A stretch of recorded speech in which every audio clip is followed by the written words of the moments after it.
Hi guys, in today's mini vlog, samahan niyo ako pumunta dito sa SM. Kasama ko ang tropa ko nung college. May gathering sana kami ngayon kaso hindi natuloy yung iba so kami na lamang ni Mark siguro sa susunod na araw na lang.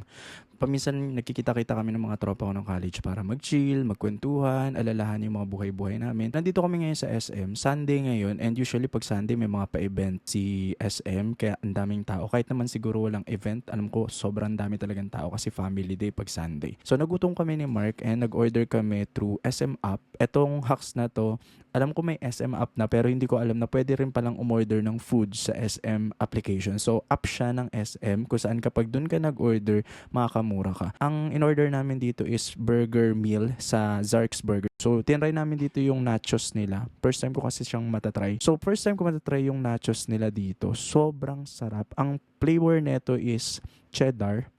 May iba't ibang variant sila ng flavor pero ang sarap niya. Di ko expect na ganun kasarap. And unexpectedly, tinry namin dito ni Mark and natry niya nga na pala dito, nasarapan siya. Tinry ko dito yung burger, sobrang sarap, ang lambot, ang sarap ng patty and nag-blend lahat ng mga flavoring. So dati ang favorite ko Burger King, siguro umiibabaw na ngayon si Zark's Burger. So after kumain, ayan, papunta kami ni Mark ngayon sa SM Dep Store kasi parang gusto niyang bumili ng slides.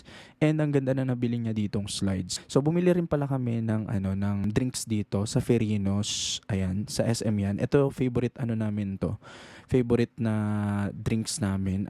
Ang flavor nito is coffee jelly and bukod sa favorite namin to, ang mura kasi niya. Bukod sa mura, ang sarap niya. So try nyo rin yan guys, not sponsored pero masarap siya. Ayan, so nakita namin tong pizza wrap dito sa Greenwich. Lagi kong kinikrave to kapag napapanood ko yung mga ads sa YouTube about this. May frozen cakes din pala sila dito.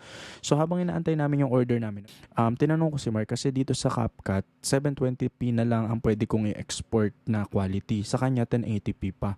Pag 1080p na kasi, kailangan mag-apply ka na sa pro version nila. And hindi ko alam bakit sa kanya 1080p, sa akin 720p. So ayan na, dumating na yung pizza wrap and tinikman na ni Mark. So sabi niya masarap naman. Tinikman ko na din.